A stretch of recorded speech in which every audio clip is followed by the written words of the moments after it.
Well, hello, everybody, Marketplace congregation. Hello, Leo, Christine. How you doing tonight? Hello, everybody out there in Media Land. Glad you could join us tonight. And it's going to be a little different tonight because Pastor Mark's not here. He's out there. First time I've done this, and it's the first time he's actually stuck around to see it. So I'm not... I'm very nervous right now. Very nervous. But anyway, going to be a little different tonight. Anybody that knows me knows I have a very hard time separating politics and religion. For me, they're one and the same. Mainly because I look at all these political issues. And I don't see him as political. I see him as personal. You know, we got an election coming up in November, and there's all these issues out there. There's oil and gas and the economy and inflation and interest rates and all of these things. And the politicians want to make everything into a political issue, so they've got something to campaign on and something that hopefully that will get them voted into office. But for the rest of us, it's our lives. It's our personal lives. The economy isn't a national thing for me, it's personal. I got to worry about how my wife and I get along and how we, help our kids out and do the things that we need to do. And it's like that with everything. And one of the issues that's most important to me is life.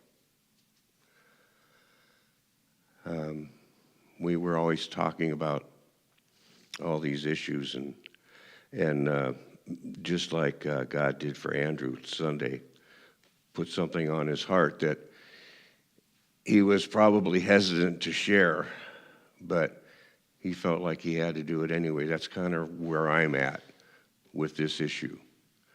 I just feel like I've been silent too long. And so I'm going to address that tonight. And it might make some people angry. It might depress some people. It might make some people sad. But the issue is abortion. And ever since last month when Roe v. Wade was announced that it was going to be overturned, the country's been in an uproar. And I'm trying to figure out why. We're possibly going to be saving the lives of babies, of human beings. And some people are enraged about that. And I don't understand that. So yeah, this is this is what's been on my heart. So first question to ask is, what is life? What is human life? Is life sacred? I looked up some verses where God speaks directly to the issue. And when God brought the Israelites out of Egypt and Moses led them out into the desert, God took that time to teach them a lot of things about what he expected out of his people.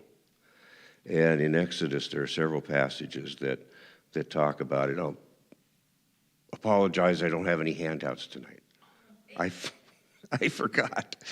So anyway, Exodus 21:12, if you want to follow in your Bibles, if you have them. God says, anyone who strikes a person with a fatal blow is to be put to death. In Exodus 21:15, anyone who attacks their father or mother is to be put to death.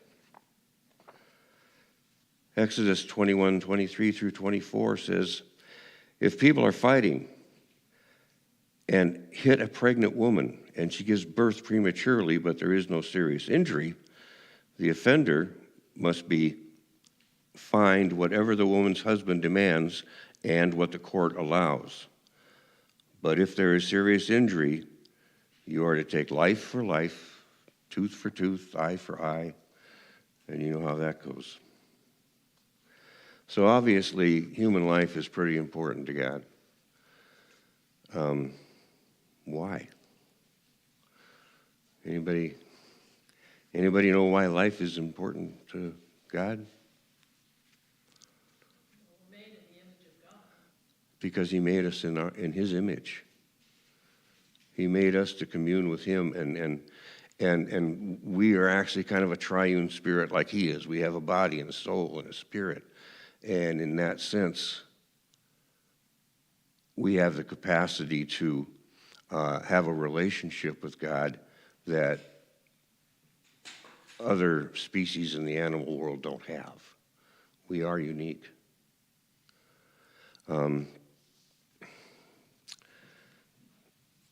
God obviously believes in the sanctity of life. Anybody know what January 22nd is? It's a national holiday. And it's not the day after the presidential inauguration. It's my birthday. It's your birthday? All right. Very good. Somebody write that on the calendar. January 22nd, actually, and I didn't know this until I started researching some of this stuff, is National Sanctity of Life Day. I didn't even know we had one of those. And They don't read you. and nobody says anything about it because they don't want anybody to know we have it either. But it is obviously important to God, the sanctity of life. And if we look in Genesis, I mean, right from the very beginning in chapter 1, verse 27, so God created mankind in his own image. In the image of God, he created them. Male and female, he created them. Male and female, he created them. Well, that's probably a topic for a different night, but Psalm 8, 4 and 5. What is mankind that you are mindful of him? Human beings, that you care for them. Psalm 139, 13 through 16. For you created my inmost being. You knit me together in my mother's womb. I praise you because I am fearfully and wonderfully made. My frame was not hidden from you when I was made in the secret place, when I was woven together in the depths of the earth. Your eyes saw my unformed body. And in these verses, God tells us that there's intrinsic value to human life, even before we're born. A lot of argument these days is, well, not so much these days, but earlier in the last years, pro-choice people would say, well, that's not really a baby in there. That's a fetus, which, if you don't know, is Greek for baby. So they try to confuse the issue. It's just some foreign tissue, and a woman should have the right to do whatever she wants with her own body. And I'm in total agreement that a woman should have the right to do what she wants with her own body. The reality is that it's not just one body. There's another body involved. And everybody seems to want to ignore that fact. And now today, when you have ultrasounds and you can look on a TV screen and you can see a child that's 10 weeks old, fully formed. It's got hands and feet and fingers and toes. It's got a heartbeat. It's got brain movement. From that point right there, all that baby needs to do is grow. And if left alone, it will, in most instances. So even the pro-choice crowd isn't making the argument anymore that that baby is not a baby. They've had to admit that. It hasn't changed their mind about anything, which is a very disturbing thought for me. It brings back memories of the Old Testament when the pagan societies in the Promised Land practiced child sacrifice. I've heard a lot of people ask the question, why is it that God is so cruel? Why is he just always concentrating on war and death and destruction? And I'm like, where do you get that? Well, just read the Old Testament. God told his people to go into the Promised Land and wipe everybody out. Every man, every woman, every child. Get rid of them all. How is that a loving God?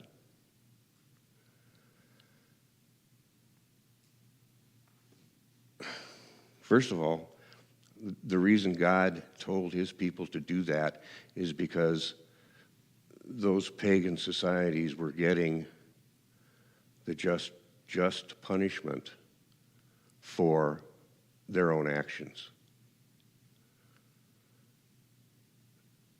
They had gods like Molech, who was a huge bronze statue. And the belly of Molech was hollow and filled with water, and then below that there was a fire. And they'd boil up the water and then throw a baby in there and boil it alive.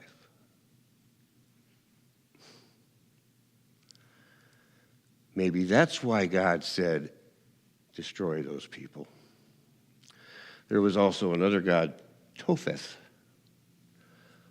who was a lot like Molech, also a bronze statue, but he had arms that were stretched out like this. And they heated up the arms until they were red hot, and then lay the child on the arms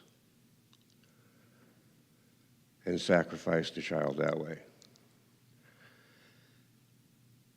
The priests of these gods would go around beating as loudly as they could on drums so that the parents couldn't hear the screams of their children.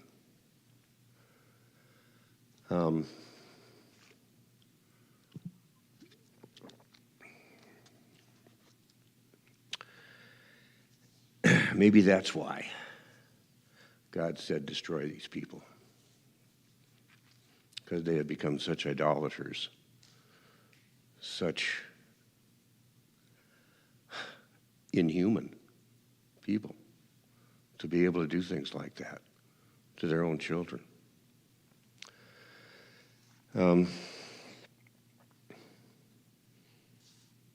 Those were the sacrifices that they made. Now, God also had sacrifices. There were 5 sacrifices in the Old Testament. They're in Leviticus, I think, if you want to read them. 3 of them were voluntary, 2 were mandatory. First one was a burnt offering. It was voluntary. And that was for, if I can look at my notes here, expressing God for his provision. Okay? The second offering was the grain offering and drink offering. And that expressed thanksgiving for God's, well, that was for provision.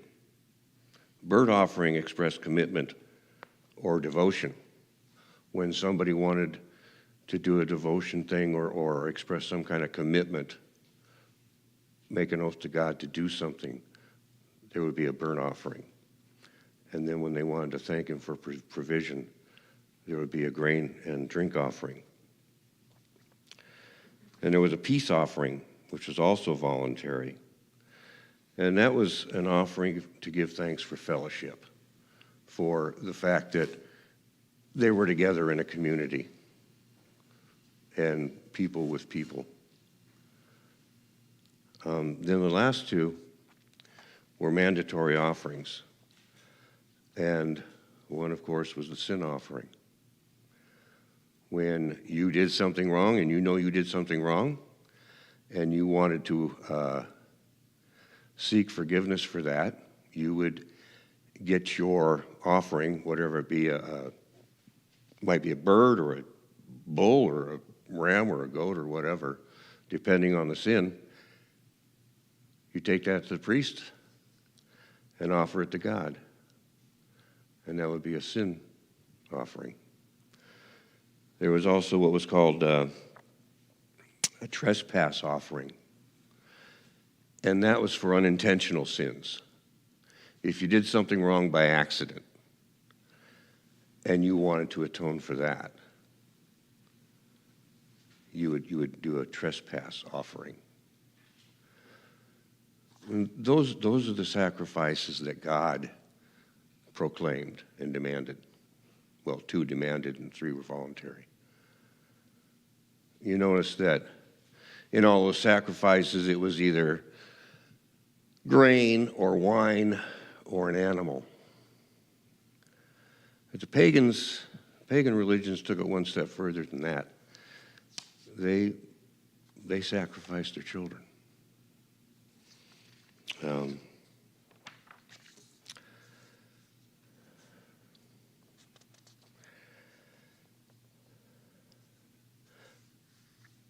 lot of people don't look at it this way, but this is the way I look at it. And you can argue with me if you want to. We do the same thing today as they did back in the Old Testament when we abort children. You know, this whole Roe v. Wade thing, Roe versus Wade was not decided until 1973. That was the first time that abortion in this country was made legal. And the whole argument behind that was you don't want women going to some back alley doctor and get a botched up abortion and die. So it's better that it be legal and be done in a clinic and got all the safeguards and all that. Abortion was going to be safe, and abortion was going to be rare.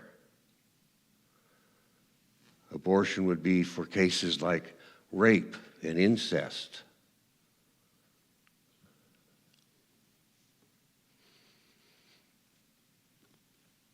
$62 million aborted babies later, here we are.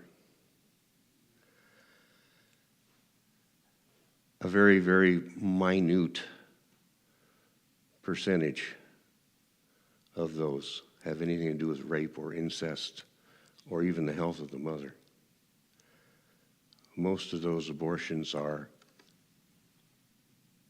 for convenience, birth control. And I want to interject something right here to everybody that's listening in the media. I personally don't judge or condemn any woman that's ever had an abortion. We probably all know people who have. Melody and I know several people who have had abortions. We don't judge them for that because the way we look at it, they, like our society, were sold a bill of goods. They were lied to. And they were convinced that what they were doing was not wrong. If you can imagine a 16, 17-year-old girl coming into an abortion clinic to get counseling, and they sit her down and they tell her, all of the terrible things that her life is going to be if she has to be burdened with a child and no husband? Or what are her parents going to say? Or how am I going to get my college degree if I've got to take care of a child? All kinds of reasons that we as a society have been sold this bill of goods that abortion is just another medical procedure. And it's not. It's the taking of a human life. The ones I condemn, the ones I would judge if that were in my power, are the people in the abortion industry. The doctors and the clinics that make literally millions and millions and millions of dollars a year killing babies.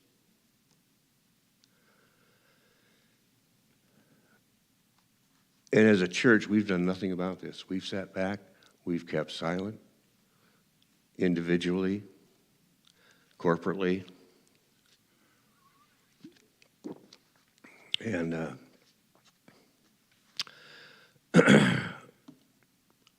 the one silver lining in this whole thing is that now, because Roe versus Wade has been overturned, we have an opportunity to address this issue in a new light with new facts that we didn't have in 1973, with better arguments. And the reality is, now each state can decide for itself. North Carolina is going to decide for itself what kind of abortion laws we have. And the people in the state legislature are already drawing up legislation to make sure that Roe v. Wade is still the law of the land in North Carolina. But we have an opportunity to change that if we want to. We have an opportunity to stand up for human life, for the lives of preborn babies.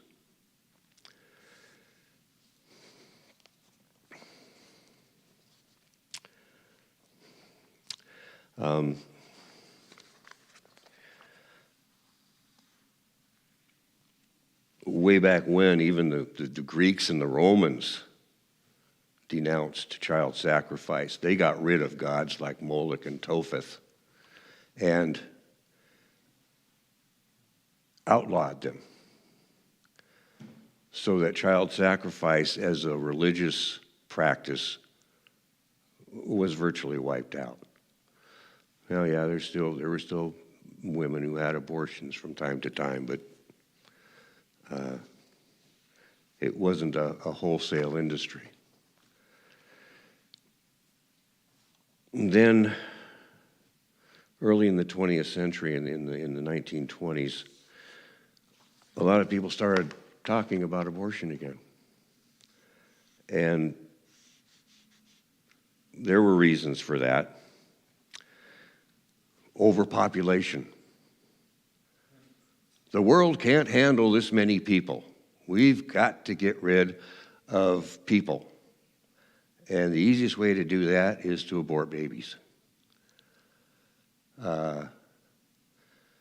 It's so terrible that children are born into poverty and don't have a chance in life. All kinds of reasons why. And one of the most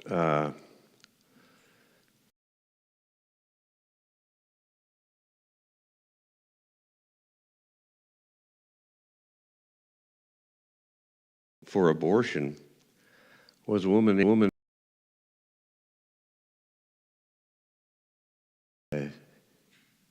Margaret Sanger was an occultist.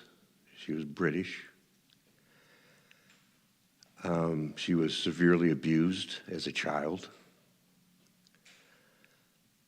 And when she grew up, she got into what was called eugenics,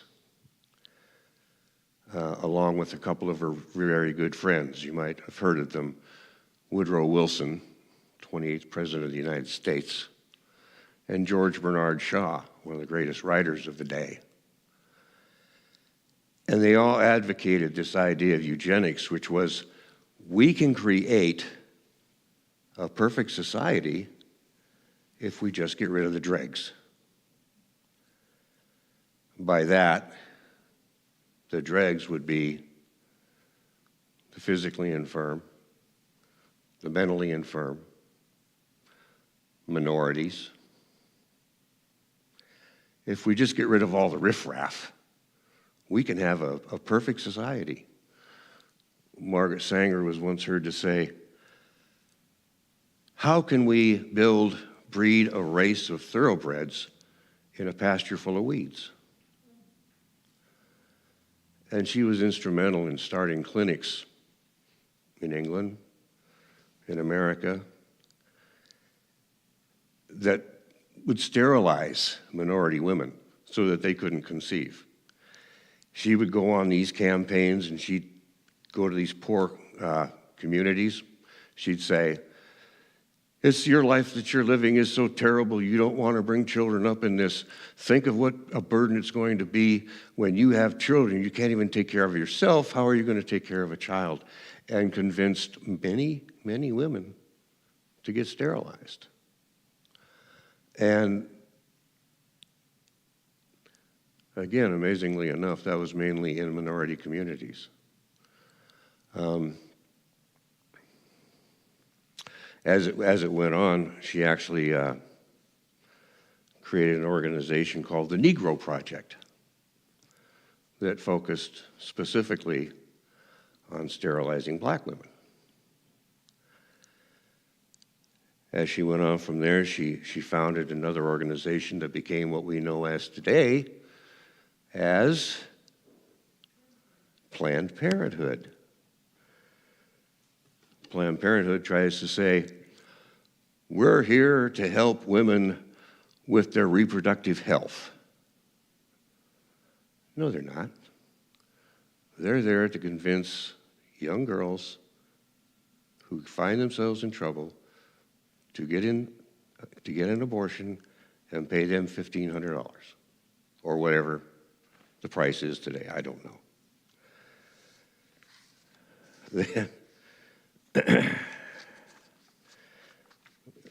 Then they take the baby parts and sell those.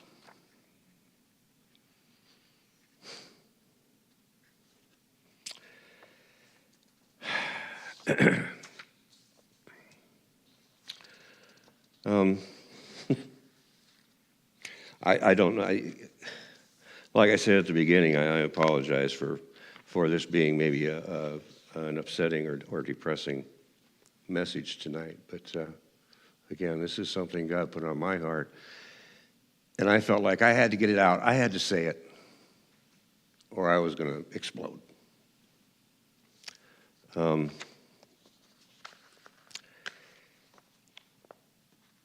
Has anybody ever heard of Brooke Shields? Brooke Shields, yeah? You heard of Steve Jobs? How about Oprah Winfrey? Tim Tebow? Boy, you guys are smart. Pope John Paul III. Second, I'm sorry. Justin Bieber. Jesse Jackson. How about Jack Nicholson? Celine Dion. Eartha Kitt. My favorite singer. One of my favorite singers. Faith Daniels. Sean Lennon. You know who Sean Lennon is? John Lennon's son. John and Yoko. And Zahara Jolie Pitt. Angelina Jolie and Brad Pitt's daughter. You know what these people all have in common? They were nearly aborted. Their parents came that close to aborting them. And there's one other that I saved for last, and it's a story I heard many years ago.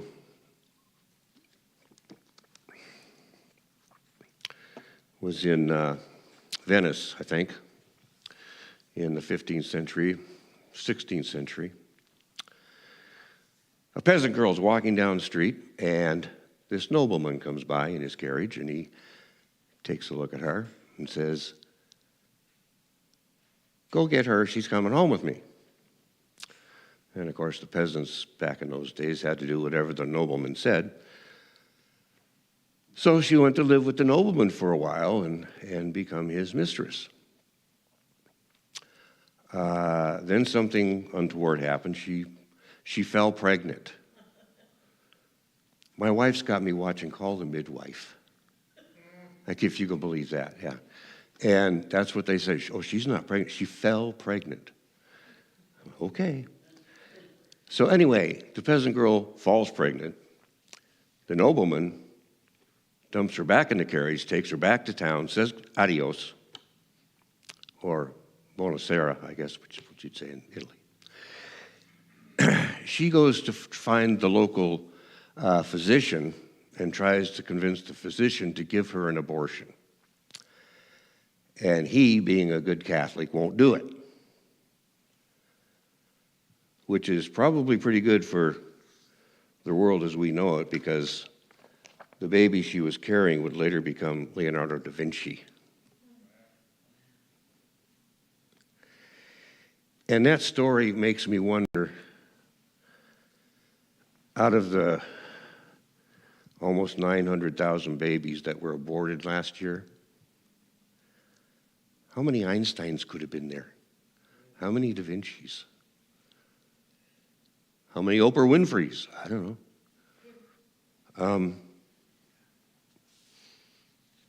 Because every life has intrinsic value. Every life is important. It's important to God, and a lot of those lives are important to the rest of us. The Isaac Newtons and the Albert Einsteins and all the famous explorers and inventors and people who paved a new way for mankind and took us out of the old and into the new. Those kind of people are still being born. Steve Jobs. Where would we be without Steve Jobs? Probably in a much more peaceful place, I think. Ding, ding, ding, ding. Yeah, okay, yeah. So yeah, the abortion advocates are so rabid, and they try to use things like overpopulation.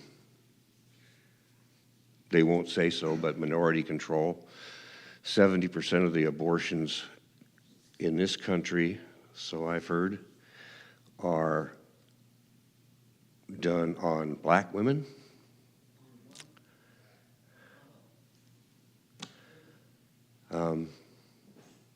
Now, if that isn't trying to control minorities, I don't know what is. But then there's the one at the top of the list, a really good one: environmentalism. We don't think about it, but environmentalism is a religion, and abortion is its sacrament.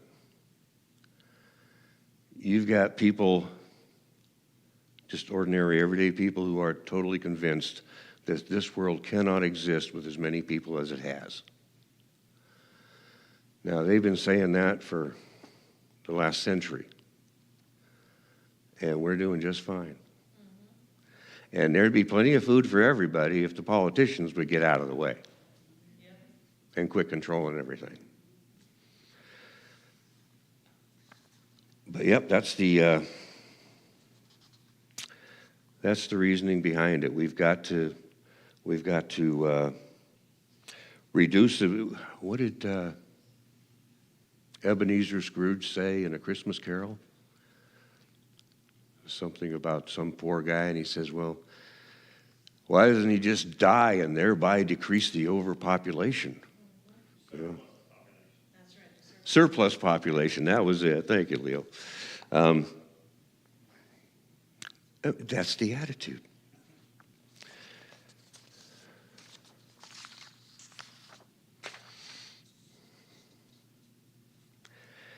They will go so far as to threaten public officials.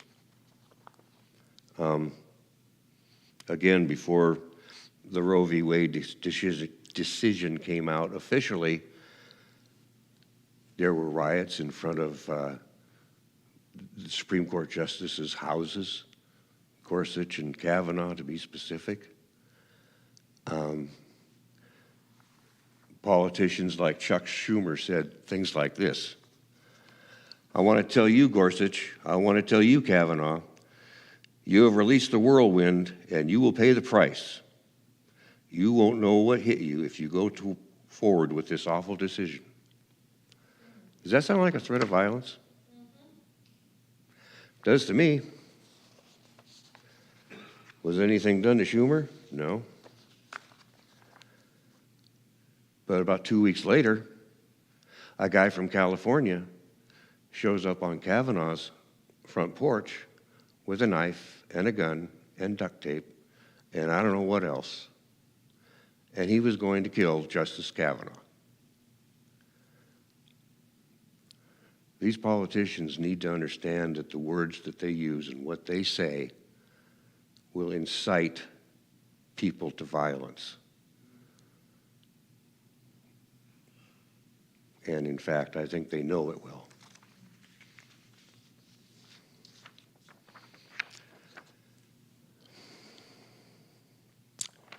That's pretty much all I got for tonight, but I do want to leave you something a little more uplifting. First, get this out of the way. If anybody wants to know any more about the abortion industry or Margaret Sanger, Grand Illusions. It's called Grand Illusions, The Legacy of Planned Parenthood. I got this book in 1992, and it's a really good read if you care about the issue. But the reality of it is we're never going to stop abortion by legislation. We're never going to turn the tide until we start turning hearts and minds. And that's our job. It's our job as Christians. It's our job as the church. And we can do it. We can do it. All we got to do is want to. All we got to do, just like when Pastor Mark is talking to us about getting out there and sharing the gospel, stop being afraid. Stop worrying about whether somebody is going to scream in your face. Stop worrying about if you're going to meet rejection. Start worrying about the sanctity of human life. And start worrying about the gospel of Jesus Christ. Because that's the one way that we're going to end this kind of thing. Showing more people the way to Christ. Sharing our testimony. Giving them the gospel. Changing their hearts. Which will change their minds. So that's all I got for you tonight. I don't know how long I took, but thanks for being with us. Those of you out in the media, hope you could join us 10:30 Sunday morning when Pastor Mark will be back, I think. Not sure. Somebody will be here. Either that or you'll be staring at a lot of dead space.